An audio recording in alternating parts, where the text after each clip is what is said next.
He remained in touch with the Come when we shall redeem our faith, not only for in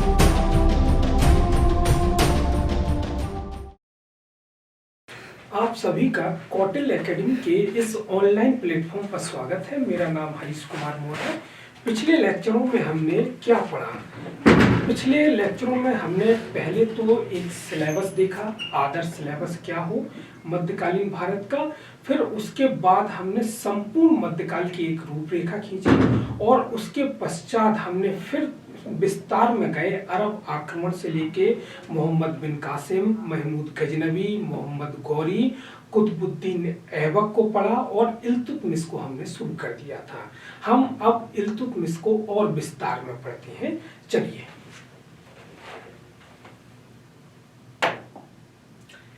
देखिए, एक बख्तियार खिलजी थे। बख्तियार खिलजी भी मोहम्मद गौरी के दास थे। मोहम्मद गौरी के कई दास थे, जिसमें कुतुबुद्दीन ऐबक, बख्तियार खिलजी, कुवाचा एल्दोज, ये भी दिल्ली सल्तनत के दावेदार थे। तो बख्तियार खिलजी को हम थोड़ा जानते हैं। मोहम्मद गौरी का दास था बख्तियार खिलजी। मोहम्मद गौरी का दास था। बिहार में इसने नालंदा और विक्रमशिला विश्वविद्यालय को नष्ट कर दिया और आगे बंगाल की तरफ बढ़ा। वहां का शासक लक्ष्मण सेन भाग खड़ा हुआ। अगर पूछा जाए कि भाई विक्रमशिला विश्वविद्यालय की स्थापना किसने की, नालंदा विश्वविद्यालय की स्थापना किसने की, तो आप लोग प्राचीन भारत में इन विश्वविद्यालयों को पढ़ चुके हैं। आप गैस कीजिए किसने की। तो बख्तियार खिलजी ने क्या किया, ये दो बौद्ध विश्वविद्यालय थे, नालंदा और विक्रमशिला विश्वविद्यालय में आग लगा दी और कई दिनों तक ये जलते रहे, उनके ग्रंथ जलते रहे। और जो वहाँ का शासक था लक्ष्मण सेन, चूंकि इसको उन विश्वविद्यालयों की हिफाजत करनी थी, पर इसने नहीं की। ये बख्तियार खिलजी के बारे में थोड़ा सा हम और जानते हैं। देखिए, एक नक्शे के माध्यम से मैं बख्तियार खिलजी को समझाने की कोशिश करता हूँ। मैंने बताया कि इल्तुतमिश की प्रतिद्वंद्विता थी। इल्तुतमिश ने अपने को सुरक्षित कैसे किया, व्यवस्थित कैसे किया। तो देखिए, इल्तुतमिश यहाँ थे दिल्ली में। सिंध में कौन था, कुवाचा। और गजनी में कौन था, याल्दोज। 1, 2 और तीसरा यहां थे बख्तियार खिलजी बिहार में। ये तो हम पढ़ ही रहे हैं। बख्तियार खिलजी ने बिहार पर आक्रमण किया, नालंदा विक्रमशिला विश्वविद्यालय को नष्ट कर दिया। बिहार के बाद यह उत्तरी बंगाल की तरफ बढ़ा, वहां का शासक लक्ष्मण सेन भाग खड़ा हुआ। वो तो ठीक है कि बख्तियार खिलजी की मृत्यु हो गई, अन्यथा इल्तुतमिश के लिए ये बड़ी समस्या होने वाली थी। ये 3 समस्याएं थी। तो इल्तुतमिश ने क्या किया, अटैक किया किसको, गजनी पर अटैक किया और गजनी को पराजित करके मार डाला। दूसरा, इन्होंने पराजित किया सिंध पर अटैक करके कुवाचा को पराजित कर दिया, अर्थात खुद को सुदृढ़ कैसे बनाया। यह भारत का नक्शा का दक्षिणी हिस्सा है, आप मान लीजिए भारत का नक्शा है। तो मैं यह बताना चाह रहा था कि इल्तुतमिश की प्रतिद्वंद्विता किन किन लोगों से थी। आप बताएंगे सर, सिंध पे कुवाचा राज कर रहा था, गजनी में याल्दोज, बिहार में बख्तियार खिलजी। तो कैसे कैसे इसने अपने शत्रुओं को नष्ट किया, ये जानते रहिए। मंगोल आक्रमणकारी चंगेज खान। चंगेज खान से अपनी दिल्ली सल्तनत की कैसे रक्षा की, मैंने पिछले लेक्चर में बताया था कि थोड़ी देर बाद बताएंगे, आज बताने का। देखिए, जो चंगेज खान था, चंगेज खान मंगोल था और इतिहास में वह बड़े बड़े साम्राज्य को उखाड़ने वाला कहा जाता है। चंगेज खान को मैंने लिखा भी है, इतिहास में बड़े बड़े साम्राज्य को उखाड़ने वाला कहा जाता है। यह पीछा किसका कर रहा था जंगेज खान, यह कर रहा था जलालुद्दीन मांग बन्नी का पीछा कर रहा था। तो जलालुद्दीन मांग बन्नी गया, जलालुद्दीन मांग बन्नी ने शरण मांगी। जब यह पीछा कर रहा था जलालुद्दीन मांग बन्नी का, तो इसने शरण मांगी इल्तुतमिश से। अब देखिए क्या कंडीशन बनेगी। जलाउद्दीन मांग बनने से जब इसने शरण मांगी इल्तुतमिश से, तब क्या हुआ? तो इल्तुतमिश के विचार में आ रहा था क्या इसको शरण देनी चाहिए कि नहीं देनी चाहिए। तब इल्तुतमिश के सलाहकारों ने बताया कि यदि जलाउद्दीन मांग बन्नी को शरण दी गई तो चंगेज खां क्या करेंगे? चंगेज खां पूरा दिल्ली सल्तनत को ही उखाड़ देंगे। अर्थात आप लोगों को दिल्ली सल्तनत में सिर्फ कुतुबुद्दीन ऐबक को और इल्तुतमिश के बाद किसी को नहीं पढ़ना होगा। अर्थात सिर्फ दास वंश के प्रारंभिक संस्थापकों को पढ़ना होगा। अगर ये शरण दे देते कौन? इल्तुतमिश। तो इल्तुतमिश ने सूझबूझ से निर्णय लिया। तो क्या निर्णय लिया? और बरनी को शरण नहीं दी। किसको शरण नहीं दी? जलाउद्दीन मांग बन्नी को शरण नहीं दी। और इस कारण से इसने दिल्ली सल्तनत को मंगोल आक्रमणों से सुरक्षित कर लिया। इस कार्य के लिए क्या इतिहासकारों ने इल्तुतमिश की बहुत प्रशंसा की। अगर ऐसा नहीं होता तो साम्राज्य छिन्न भिन्न हो जाता, इसलिए बहुत प्रशंसा की इल्तुतमिश की। तो जानते रहिएगा कैसे कैसे इल्तुतमिश ने अपने प्रतिद्वंदियों को निपटाया, साथ में जलालुद्दीन मांग बन्नी को शरण ना देकर चंगेज खां के प्रकोप का भागी नहीं बना। हालांकि चंगेज खां इल्तुतमिश के ऊपर दिल्ली सल्तनत पर सेना लेके आ खड़ा हुआ था और हमला करने ही वाला था। चलिए अब देखिए इक्तेदारी व्यवस्था क्या है। मैंने बताया था कि व्यवस्थित किया संरक्षण को, उसमें इक्तेदारी व्यवस्था थी।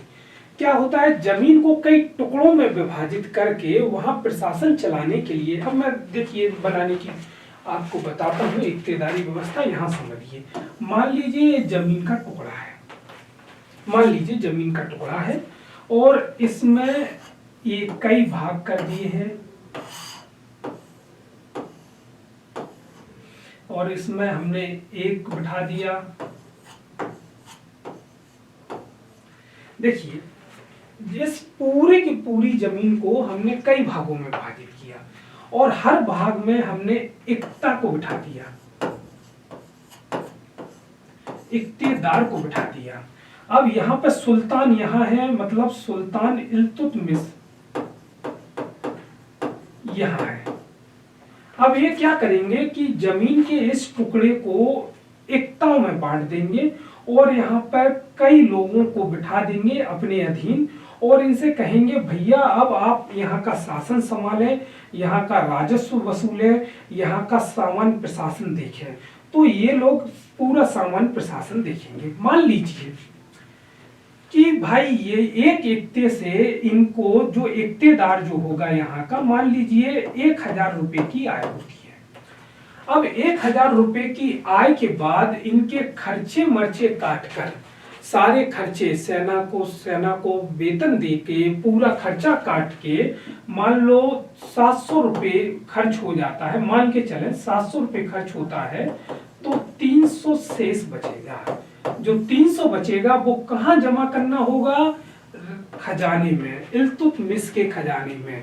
इसी प्रकार से इससे 300 इससे 300 यानी 300 300 300 मतलब इस प्रकार से लगभग 300 करके सेंट्रल में जमा करना होगा। तो क्या होगा? काफी ज्यादा भू राजस्व यहाँ इकट्ठा हो जाएगा और जब भू राजस्व इकट्ठा होगा और यह सब पर नियंत्रण भी कर रहा है, यदि कोई स्वतंत्रता की घोषणा करता है कोई इक्तादार तो उस पर फोर्स लेके पहुंच जाता है। तो आप समझ रहे हैं कि इसने इक्तादारी व्यवस्था के माध्यम से भू राजस्व ज्यादा कैसे आए इसको देखा, पैसा कैसे ज्यादा आए। तो नियुक्त किया गया इसके लिए, प्रशासन चलाने के लिए गुलाम या दास को नियुक्त किया। गुलाम या दास ये नहीं समझिए कि पानी पिलाने वाले या चपरासी टाइप के लोग होते थे, वो बड़े कुशल व्यक्ति हुआ करते थे, प्रशासनिक योग्य व्यक्ति हुआ करते थे। तो इनको रखा काय के लिए? टैक्स चुंगी भू राजस्व वसूलने के लिए। 1000 रुपया मिला, खर्च काट कर मान लो 800 खर्च हो गए या 700 हो गए तो 200 रुपया बचे, वो वहां जमा कर देंगे। इसे कहते हैं इक्तेदारी व्यवस्था। चलिए मोहम्मद गौरी के कई दास थे। मैंने लिखा है मोहम्मद गौरी के कई दास थे। जैसे कुतुब ऐबक लिख दिया है, इसको आप कुतुबुद्दीन ऐबक कर लें, कुतुबुद्दीन ऐबक कर लें इसको। जैसे एल्दोज, जैसे क्वाचा, जैसे बख्तियार खिलजी। कुतुबुद्दीन ऐबक का दास था इल्तुतमिश। कुतुबुद्दीन ऐबक का दास था इल्तुतमिश, और इल्तुतमिश कुतुबुद्दीन ऐबक का दामाद भी था, अर्थात इसकी बेटी बिहारी थी, दामाद भी था। यह ऐबक की मृत्यु के समय बदायूं का इक्तेदार था। इसके पहले यह बुलंदशहर का भी था, जिसे बरन कहा जाता था। क्वेश्चन आएगा दास का दास कौन था, तो इल्तुतमिश।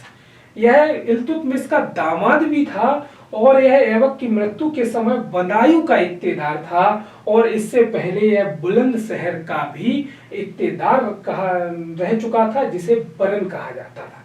यह स्लाइड मैंने इसलिए बनाई है, इससे कि आपको एक क्लियर हो सके कि मोहम्मद गौरी के कई दास हैं। कुछ नाम लिखे हैं, कुछ जो इम्पोर्टेंट हैं वो नाम लिखे गए हैं, जो इम्पोर्टेंट नहीं है उनसे क्वेश्चन नहीं पूछे जाएंगे। और दासों का दास कौन था, इल्तुतमिश, ये जानते रहिए। चलिए, अभी तक जो मैंने लेक्चर लिए हैं, उस लेक्चरों के बेस पर कई सवाल जो पूछे गए हैं एग्जामों में, उनको हम यहाँ डिस्कस करने वाले हैं। देखिए कौन कौन से सवाल पूछे गए हैं। पहला क्वेश्चन, हिंद भारत की जनता के संदर्भ में हिंदू शब्द का प्रथम बार प्रयोग किया गया था। क्वेश्चन है, हिंद भारत की जनता के संदर्भ में हिंदू शब्द का प्रथम बार प्रयोग किया गया। यह 1995 के एग्जाम में आया हुआ है, आप जान सकते हैं। अब ऑप्शन है यूनानियों ने, बी रोमवासियों ने, सी चीनियों ने, डी अरबों ने। कुछ सेकंड आपको सोचने के लिए देता हूं, और मुझे पूर्णतः भरोसा है कि आप लोगों ने इसका आंसर निकाल लिया होगा।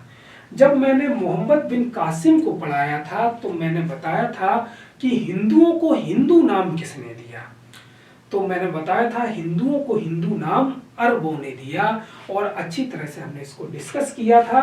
तो क्या आंसर होगा, यूनानी नहीं, रोमवासी नहीं, चीनी नहीं, यानी अरबों ने दिया। यह क्वेश्चन सही होगा, जानते रहिएगा। मुस्लिम हिंदुओं को हिंदू नाम मुसलमानों ने दिया।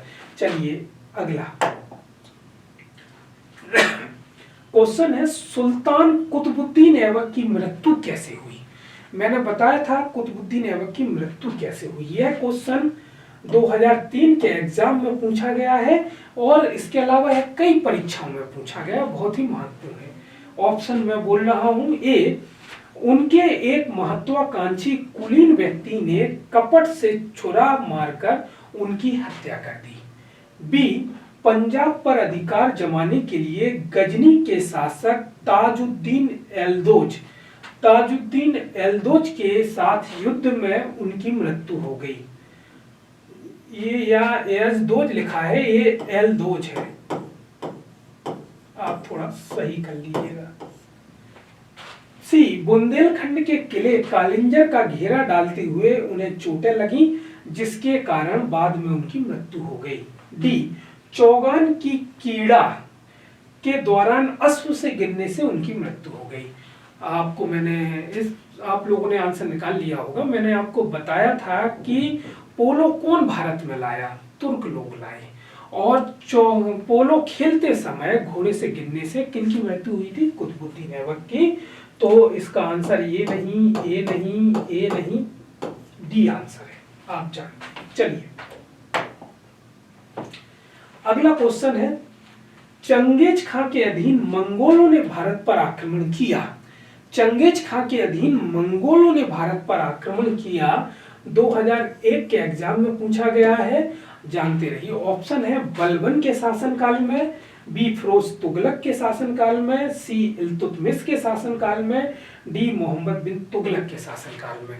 मैंने आपको बताया था चंगेज खां बड़े बड़े साम्राज्यों को उखाड़ने वाला कहा गया है। मैंने आपको यह भी बताया था कि चंगेज खां पीछा कर रहा था जलालुद्दीन मांग बरनी का, और जलालुद्दीन मांग बरनी ने शरण किससे मांगी थी? इल्तुतमिश से। और क्या हुआ, उधर चंगेज खां अपनी सेना लेके आक्रमण करने के लिए पहुंच गया दिल्ली सल्तनत पर। तो आप लोगों ने हिंट कैच कर ली होगी और आप लोग समझ गए होंगे बलबन का शासन नहीं है, फिरोज तुगलक का नहीं है, इल्तुतमिश के शासन में हुआ, अतः आंसर होगा इल्तुतमिश के शासन में। चलिए अगला प्रश्न 4, निम्न कथनों पर विचार करें। फर्स्ट, हिंद की जनता के लिए सर्वप्रथम यूनानियों ने हिंदू शब्द का प्रयोग किया था। दूसरा, मक्का इराक में स्थित एक प्रसिद्ध स्थान है। तीसरा, हजरत मोहम्मद साहब का जन्म मक्का में हुआ था। चौथा, मोहम्मद बिन कासिम द्वारा सिंध की विजय 712 ईसा में की गई थी। असत्य कथन है, असत्य पूछ रहा है, असत्य जानते रहिए, सत्य नहीं पूछ रहा। केवल एक, बी केवल 1 और 2, सी केवल 1 2 3, डी केवल 2। अब बताइए इसका आंसर क्या होगा?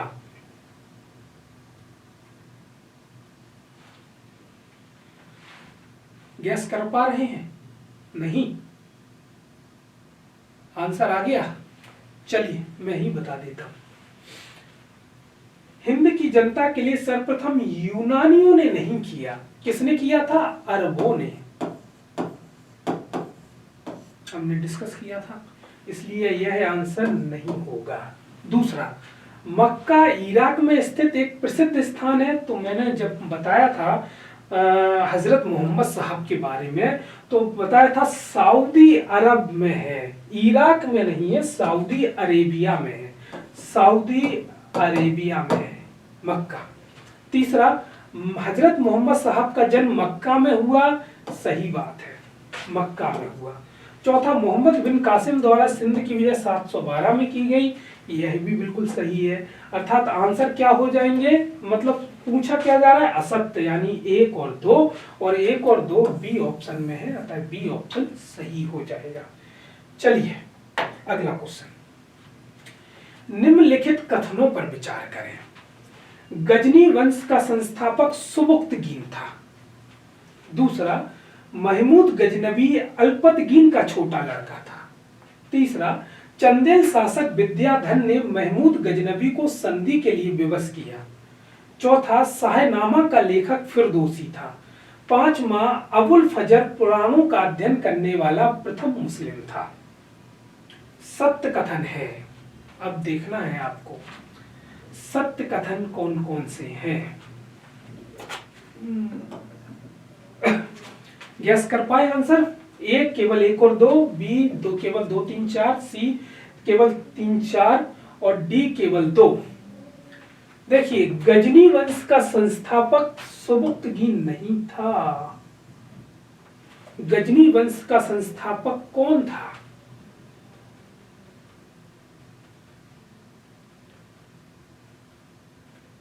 अल्पतगीन था, मैंने आपको बताया था, इसलिए यह ऑप्शन गलत। दूसरा, महमूद गजनबी अल्पतगीन का छोटा लड़का था, गलत। महमूद गजनबी सुबुक्तगीन का छोटा लड़का था, सुबुक्तगीन का था भाई, यह भी गलत। चंदेल शासक विद्याधर ने महमूद गजनबी को संधि के लिए विवश किया, यह सही है। शाहनामा का लेखक फिरदौसी था, फिरदौसी था, बताओ सही है कि गलत? सही। अबुल फजल पुराणों का अध्ययन करने वाला प्रथम मुस्लिम था, सही है कि गलत? कौन था? मैंने बताया था संस्कृत सीखी, पुराणों का अध्ययन किया, तो भाई ये गलत। अब पूछा जा रहा है सत्य कथन है, तो सत्य कथन तो भाई 2 और 3 और 4 है, और तो आंसर मिल गया आपको सी केवल 3 और 4।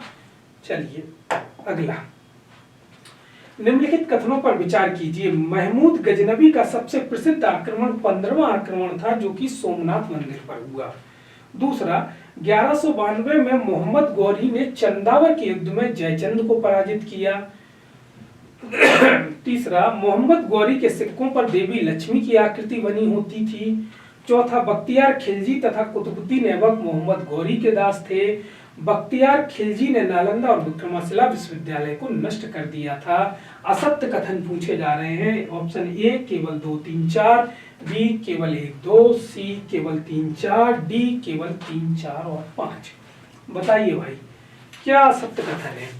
चलिए हम डिस्कस करते हैं, निम्नलिखित कथनों पर विचार करें। पहला, महमूद गजनबी का सबसे प्रसिद्ध आक्रमण 15वां आक्रमण था कि 16वां आक्रमण था जो सोमनाथ मंदिर पर हुआ? तो भैया 16वां था, इसलिए यह कथन गलत हो जाएगा। दूसरा, 1192 में मोहम्मद गौरी ने चंदावर के युद्ध में जयचंद को पराजित किया? गलत। 1192 में जो युद्ध हुआ था वो तराइन का प्रथम युद्ध, तराइन का द्वितीय युद्ध हुआ था और उसमें मोहम्मद गौरी ने किसको पराजित किया था? पृथ्वीराज चौहान को पराजित किया था। ये भी गलत।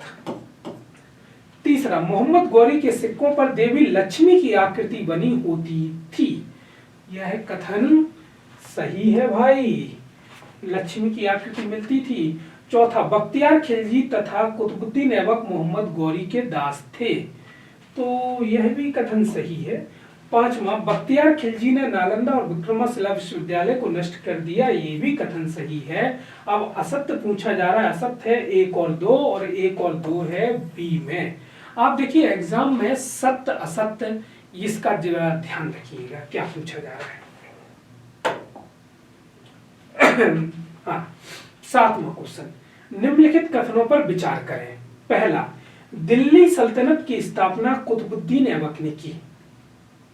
दूसरा, कुतुबुद्दीन ऐबक ने दिल्ली को अपनी राजधानी बनाया। तीसरा, कुतुबुद्दीन ऐबक दिल्ली का प्रथम वैधानिक सुल्तान था। चौथा, इसकी मृत्यु पोलो या चौगान खेलते समय हो गई थी। पांचवा, इसने कुतुब मीनार का निर्माण पूर्ण कराया। सत्य कथन है, ऑप्शन है ए केवल 2, 3 व 4, बी केवल 1, 2, 3, सी केवल 1 व 4, डी केवल 2, 3, 4 व 5। गेस कर पा रहे हैं आप लोग? नहीं, उम्मीद है कर लिया होगा, फिर भी चलिए अपन एक एक को डिस्कस करते हैं। दिल्ली सल्तनत की स्थापना कुतुबुद्दीन ऐबक ने की थी, तो भाई सही बात है, तो की थी। दिल्ली सल्तनत की स्थापना कुतुबुद्दीन ऐबक ने की थी। दूसरा है, कुतुबुद्दीन ऐबक ने दिल्ली को अपनी राजधानी बनाया। बताओ दिल्ली राजधानी थी कि लाहौर थी? लाहौर थी, इसलिए यह कथन गलत हो जाएगा। तीसरा, कुतुबुद्दीन ऐबक दिल्ली का प्रथम वैधानिक सुल्तान था। अपनी दिल्ली सल्तनत को वैधानिकता किसने दिलाई? इल्तुतमिश ने, इसलिए यह गलत हो जाएगा। चौथा, इसकी मृत्यु पोलो या चौगान खेलते समय हो गई, तो यह बात सही है। पांचवा, इसने कुतुब मीनार का निर्माण पूर्ण किया, यह बात गलत है। कुतुब मीनार की नींव रखी और कुतुब मीनार का निर्माण इल्तुतमिश ने पूरा कराया, इसलिए ये। अब पूछा जा रहा है सत्य कथन है, सत्य है 1 और 4 में और 1 और 4 ऑप्शन है सी में, अतः क्या हो जाएगा? सी ऑप्शन सही हो जाएगा। उम्मीद है कि आप लोगों ने अच्छे से इन क्वेश्चनों को समझा होगा और किया होगा। देखिए क्वेश्चंस देने का उद्देश्य क्या होता है कि हमने जो लेक्चर्स लिए हैं, जो हमने आपको पढ़ाया है, उस पढ़ाने के आधार पर आप क्वेश्चन कर पा रहे हैं कि नहीं, और दूसरा जो मैं पढ़ा रहा हूँ उसके आधार पर विभिन्न परीक्षाओं में क्वेश्चन पूछे जा रहे हैं कि नहीं, यह दोनों उद्देश्य होते हैं। इसमें मेरी भी सफलता होती है कि भाई आप लोगों को जो मैं मटेरियल उपलब्ध करा रहा हूँ वो आप किस हिसाब से पढ़ रहे हैं, और दूसरा आपको भी एक प्रामाणिकता लगती है कि भाई विभिन्न एग्जाम में क्वेश्चन आ रहे हैं। उम्मीद है आपने ठीक से किया होगा। अब अगले लेक्चर्स में हम आगे देखेंगे। Thank you.